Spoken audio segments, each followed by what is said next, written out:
Hey everybody, two Alpha Gals here. I'm Debbie Nichols. And I'm Candace Mathis, and you're listening to In the Tall Grass, where we're sharing stories of reinvention, resilience, and rediscovering joy.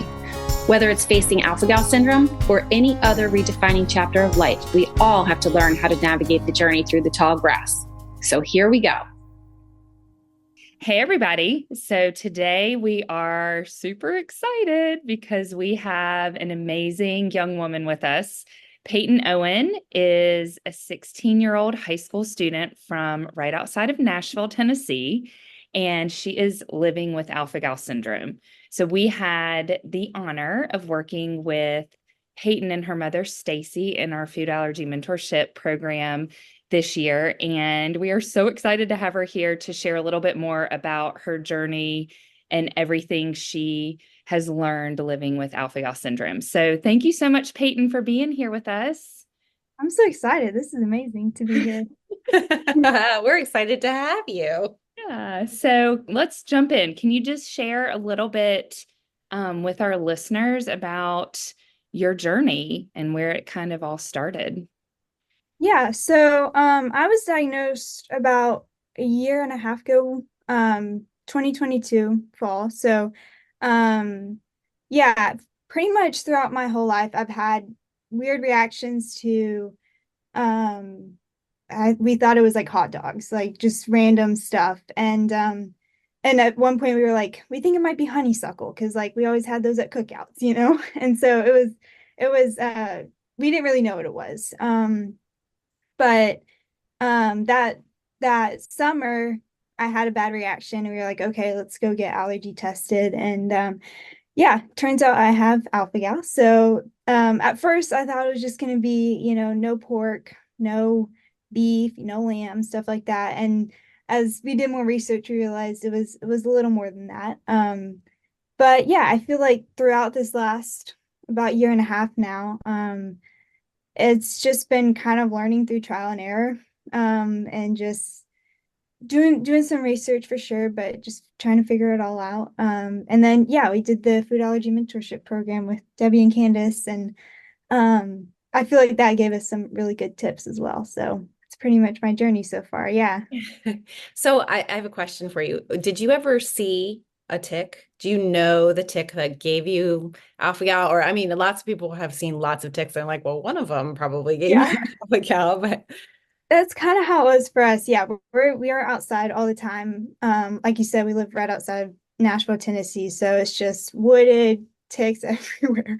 It feels like. So yeah, I feel like I was probably bitten when I was little. And then again, probably in 2022, and got it again. That's why I think my reactions got worse. And then recently, I think I was bitten again because my levels went up again. So yeah. Yeah, it's interesting. We like to ask people that question because I remember seeing a tick and Debbie never saw a tick. So, we hear a lot that a lot of people don't ever see a tick. So it's kind of, I think it's an important thing, especially if you start having reactions to not, to not negate it because you didn't see one. Yeah. So can we talk a little bit about your symptoms and your reactions specifically? Can you share a little bit more about what it was that you started to experience? Yeah, so the first, I think of them as like recent reactions. So like the first one in 2022 was at first I just got really, really nauseous. And it was of course a few hours after I ate. So I just all of a sudden got really, really nauseous. And then started breaking out in hives, itchy hives, and then scratchy kind of like throat, and mouth, and my like ears will get itchy and stuff too. So I think it's pretty classic symptoms, but yeah. And so those were the symptoms you experienced when you were trying to figure out what it was that you had. Is that right? Like you were having those symptoms when you thought it might be hot dogs or honeysuckle, and those were the symptoms you went into the doctor for. Was it your idea or the doctor's idea to test for alpha-gal? Did they just load that onto all the food allergy testing, or was that something specific that they wanted to test for or you wanted to test for? Yeah, we had no idea what it was. We didn't know what it was. So everything else came back negative. So they did like the skin tests and stuff like that, and that was all negative. And then they were like, there's this like tick-borne thing, like we could test you for, and we're like, okay, we'll do it. And yeah, that's what it ended up being. So, and it took a few days for the test to come back. And the funny thing was, a neighbor brought over some ribs. So and I had a bad reaction while I was waiting for the test. And so when we got the test back, I was like, oh, that's what that was. So Connecting the dots, right? yeah. Right. Yeah. And one of the things that makes your case unique is you're not the only one in your family who has alpha gal, right? Yeah. So I have it, my mom has it, and also my sister has it. So my mom's are more GI symptoms. She rarely breaks out and hives. Sometimes she will, but it's mainly GI. And then my sister does not have any symptoms. So she could eat a steak and be fine, as far as we know. So Okay.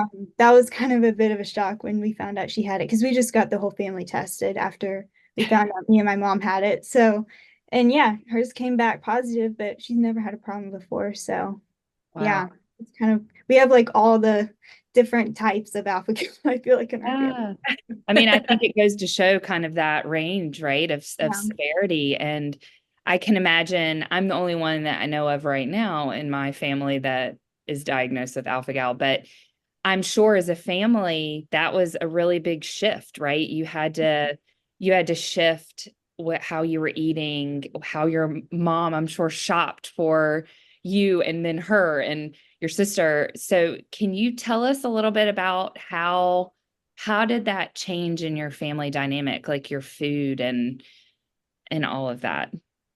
Yeah, so I mean, we just did like a full clean out, the pantry, fridge, like it was, I mean, we were throwing stuff away, giving stuff away. My dad is actually a big hunter, so we had a lot of deer meat that my dad and brother can eat it, but they couldn't eat all of it. So we started giving some of that away.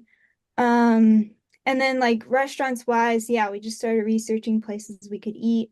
There's this really good vegan place in Nashville called Sunflower Cafe. And so whenever me and my mom or my sister are in Nashville, we're always going there to eat. It's kind of a fun thing we do together.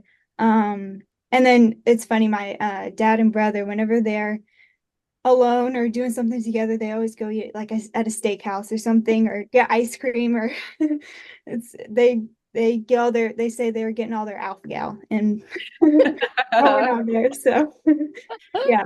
Well, you know what I love about that though, is that you and your mom and your sister found something that brings you a lot of happiness in spite of having alpha gal syndrome, right? Like with this Sunflower Cafe. And Candace and I find the same thing whenever we travel. And I was laughing about this with non-alpha gal people yesterday. We build our trips around the places where we want to eat, you Yeah. know, because we know that that makes us really happy. And it's something that you do have to change really dramatically when you get a diagnosis like this. I'd love to know, when you did get your diagnosis, how did you feel about that? Like when they told you that you came back positive for alpha gal, how did you feel about that? I feel like at first it didn't seem like a big deal, because it was like I just can't eat these three types of meat. Like at first that's what it was. So it didn't seem like a big deal, but then when we started doing more research and then I started having reactions to dairy, it was like, oh, like I can't do this anymore. And I don't think I really realized just how severe it was until a few months later, when I was, I mean, maybe once a week having allergic reactions. It was just like, it was so weird. Like I hadn't had reactions for so long. And then as soon as I got that diagnosis, I was having so many. Mhm. And I think it started to feel a little bit like, oh my gosh, we have to do this again, you know? I remember just being on my way home from soccer practice once with my dad, and just I just started crying because it was just like so overwhelming, and like I just felt so done, you know? Yeah. But I feel like since then, like I've learned more. I've learned more what I can eat. I've learned more how to manage reactions for sure. And so now it's definitely a part of my life, but it doesn't like dictate my life now. Like it's again, like we're always looking for places we can eat and stuff like that, but I don't feel like I can't do things or like can't go places or can't live a normal life because of the allergies now. So yeah, it was hard at first, but it's gotten better, I feel like. Yeah, I love your outlook, especially as a young woman. I think I would feel like being a teenager would be a little extra challenging because you're still growing into, a young person, and being around other young people that may not have that perspective, I feel like could be a little more challenging. Although, as I'm saying, it's challenging, I think, even when you're an adult, but just the added pressure. I think you were talking about soccer, and I immediately think, okay, you're done with soccer practice or game. And if you're like my teenagers, they want to go out after a game. How is that? How is navigating the social aspect of it? Have your friends been supportive? How has that transition been for you? Yeah, I feel like most of my friends know about it, Okay. and they're usually really supportive. I think I'm really lucky to have a really good group of friends. So yeah, we go out to eat a bunch after games and stuff. And it's funny, whenever we do film sessions, we always have pizza. So it's like, I obviously can't have it, but they all know and they're all like really nice about it. Like, don't give me a hard time at all or anything. It's funny, we were eating at a restaurant once after a game, and I was trying to explain, the allergies to the waiter and stuff. And one of my friends was like, leaned over and she was like, she can't have mammal. Just don't give her anything with mammal in it. I was like, well, I got to explain a little more because, people don't always get that. But I think it, like, they all know pretty much exactly what it is. And I think it's good because it helps like other people with food allergies that I might know or food sensitivities to like feel more comfortable, I guess, like talking about them. Like it'll start conversations with people. Like I have a friend who's gluten intolerant and it starts conversations with her. And then whenever we're together, we make sure we can accommodate both of the allergies and stuff. So it's, I feel like I know not everybody will probably have the same like reaction from friends as I did, but my friends have all been really supportive. That's so great too, because I think that it also sort of normalizes the conversation in a lot of ways, right? Like the more that we're talking about it, the more we can sort of share the space with other people who are going through similar things. Like I always say about Alpha Gal in our community, like the more of us there are, the louder our voice is. And I think that you just gave a great example of that, right? Like your friend who has a gluten intolerance. Together, you're more effective than if it was just you trying to explain what mammal is, or if it's just her trying to explain what gluten is. And so I think that that's really beautiful. It's like the support system as it comes together sort of grows exponentially. I think that's really neat.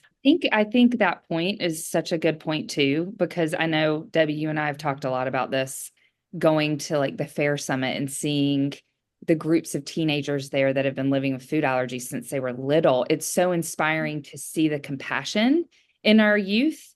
And you just prove that point, Peyton, where it's like, if you speak up, then another person's like, oh, I deal with this too. And then you have this beautiful community of compassionate young adults that are going to be adults. And I'm really encouraged to see kind of how that grows as your generation grows. Yeah, yeah, I hope so. For sure. Well, okay, so I have a two-part question for you. And it has to be two parts because I want to bring it back around to something joyful. My first question is, what has been the hardest thing to give up? And then my second question, the spin-off question, is going to be, what's something great that you found since having Alpha Gal that you maybe wouldn't have thought of before? So for the first one, probably the hardest thing to give up for me was cheese. That was like so hard, and I have found very few good like cheese alternatives. So it was like there's no, alternatives here. And actually one of my mom's friends who's vegan, she was talking about it and she was like, there's something in cheese, I think, that's like addictive or like not like you like crave more of it or something. So for many people, it's often the hardest thing to give up, apparently. So yeah, I thought that was interesting. The best thing I've found, um, I'm probably gonna have to say some like vegan chocolate brands because I love chocolate.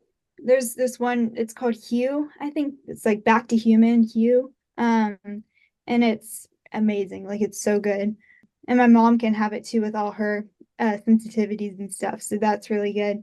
And then in Park City, where we travel a lot, there's a really good vegan chocolate shop there, and it's amazing. So I would have to say the chocolate for sure. Okay.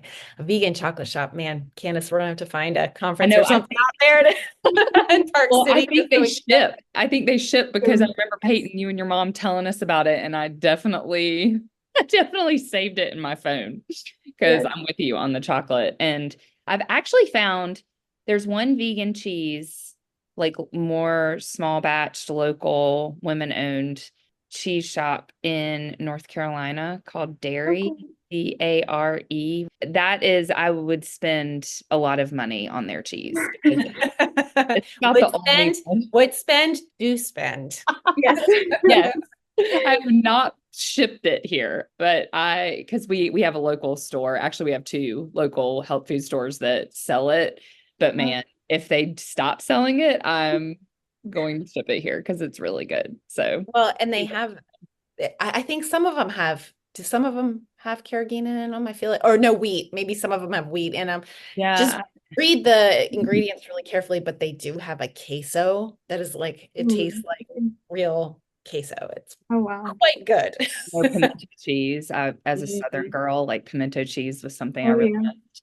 Their pimento cheese is really good. So, I but yeah, was just double check. I mean, I'd say that with anything, with Yeah. all the things, double check. I So also found this pourable. I think it's Miyoko's. I have it on the Peyton's Corner page. So that's we always put it on pizza, and it doesn't taste exactly like real cheese, but it like the consistency is really good when it's melted, and it's it's my favorite yeah, vegan cheese I found. So yeah.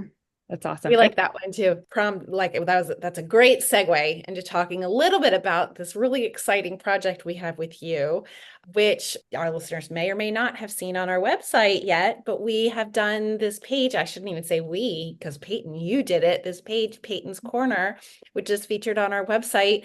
Can you talk a little bit about what that is? And then I'd love to get into why you wanted to do that and just hear what was in your head behind this whole Peyton's Corner thing. Yeah, so I just kind of thought of all the things I would want to know as a newly diagnosed person, or even someone who's had it for a while and maybe wants some new ideas or like substitutes, like I was talking about, or recipes or fun stuff like that. And I just kind of put it onto the page. And it's also, I kind of made it with teens in mind because, like we talked about, it brings some of its own unique challenges being a teen with food allergies. So yeah, it's part of it's like little I kind of think of them as like blog posts about like different topics, advocating for yourself, carrying an EpiPen with you, and then it has a bit about like my story and stuff like that. And then yeah, the recipes and substitutes. So yeah, and then what kind of inspired me to do this? Yeah, like I said, I think it's something that I think I really and I got some stuff from you guys that that was similar to this. It was kind of like you guys were kind of a resource. So I thought this would be another good resource to add in there. So yeah. and we love it. You did such an amazing job. We're so excited to have this addition to our website for anyone with food allergies, but especially the teen population. Like this is such a valuable resource, and we really hope that you'll continue to add to it. We're just And really, really excited to have you, as a part Yeah. of our community. It's just really cool. I'd love to like have any other suggestions from people, teens who like have want other things for me to write about or have other ideas like different substitutions they like or stuff like that. I would love to hear what people think and what people want more of. So yeah. That's great. Yeah, I hope people will chime in because I think you can read the stuff that you've written and your positive outlook just shines through in everything that you wrote on there.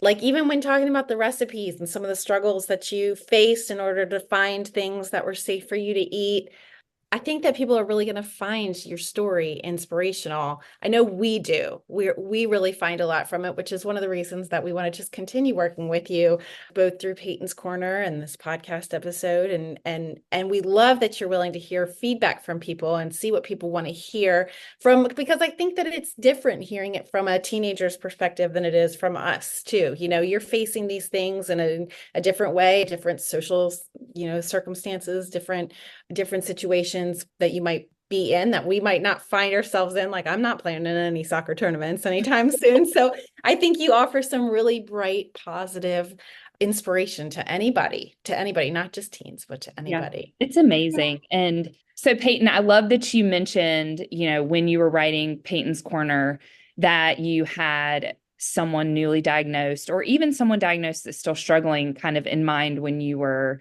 creating this blog page. Do you have a tip, like your number one tip that you would share with someone that was newly diagnosed or still struggling?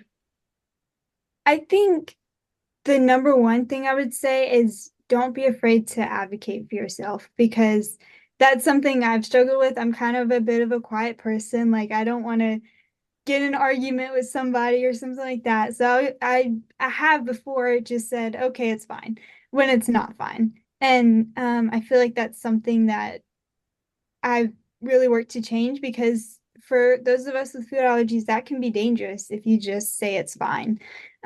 So I think that's something that my parents have definitely taught me, and kind of done in front of me, which has been great. And then, yeah, I've had to do it on my own. I think I give an example on the page, about being at space camp and having issues there. And it was the first time I was alone and I had to advocate for myself. And I think that was something that I think kind of opened the floodgates a bit for me, like advocating for myself. I kind of took the first time, and then now it feels natural to do that. So yeah, I would say definitely don't be afraid to advocate for yourself. Don't be afraid to ask them to remake your order, or even just, leave if that's what's going to be safest for you. So That's great advice. And it's great to hear it from someone who's 16 years old too, because I think it is something that it takes a lot of people a long time to learn, myself included. It's not easy to go in and make special requests for yourself, but in our situation, it's really, really important. So I'm so glad that you shared that. A great tip for anybody who's been diagnosed with any kind of food allergies. Yeah. And you're wise beyond your years, Peyton, because That is so true. it is. I think being vulnerable and, just standing up for yourself is very hard. It's very hard no matter what age you are. And I think back to my 16-year-old self, and I don't know that I would have stood in that space very easily. So I'm very proud of you for doing that and encouraging and empowering other people to do that too. Yeah. Thank you. Yeah, I thinking back, I don't think I would have either if I didn't have this diagnosis. It's kind of pushed me to do that. Which, maybe is a bit of a silver lining to all the struggles, right? Like I've learned how to, as an example, advocate for myself, which I probably wouldn't know otherwise, and is probably going to help me later on in life or tomorrow, So I feel like that's something that I've gained from this experience for sure. Absolutely. Yeah, I love that. Help you later on in life or tomorrow. I think that's great. Well, I've got one last question for you. Okay. And just because you're 16, you don't get let off the hook on our toughest question. But we like to ask all of our guests this question because Candace and I both love music so much, and we find that it just brings us joy, even when we have to give up things that used to bring us joy. And so what I'm wondering is if there is a song or a musician or an album or something that brings you joy. And it can be like what brings you joy right now, or what, is the song that brings you joy anytime you listen to it. So it's a very flexible question, but I'd love to know. We would love to know. Yeah. So I would say the artist that probably brings me joy the most is Taylor Swift. I'm a bit of a Swiftie, so yeah. And then the song is probably Cruel Summer. That one, like, no matter the day, no matter the time, like I hear that and it just like brightens my day. It's like the best song ever, I think. And the live version, especially from the Eras tour, is like perfection. So I love I love that. Yeah. Have you seen her live? I didn't get to. No, I had a soccer tournament the weekend she was in Nashville, Oh unfortunately. man. I Yeah, get the feeling she'll be touring for a while though, so you I should hope so. have Yeah. opportunity. Yeah. I saw the movie though, and it was awesome. So yeah. That's great. You know, it's funny because when my daughter was, well, she's about to be 20. When she was like 8, we went and saw Taylor Swift, and she was big then, but not as big as she is now. And it was a great show back then. So I can only imagine what she's done now. I mean, She's someone who's just such an inspiration to other people. You know, how hard she works and coming from like a small town to where she is now. So I think she is an inspiration to me as well. So yeah. I love that. Love that. Well, this has been so fun, Peyton. Thank you so much for taking time out of your morning to chat with us. We are so excited to just see how our relationship grows, how your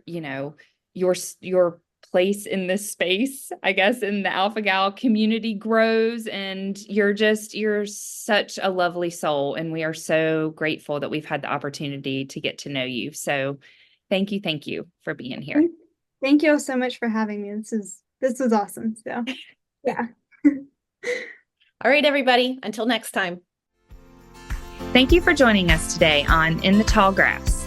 Visit us at 2alphagals.com. That's TWOalphagals.com. Or you can find us on Instagram and Facebook at 2alphagals. If you enjoyed listening, please leave a review and help us grow this community. We're all faced with obstacles on our journey, whether it be food allergies or tick-borne diseases.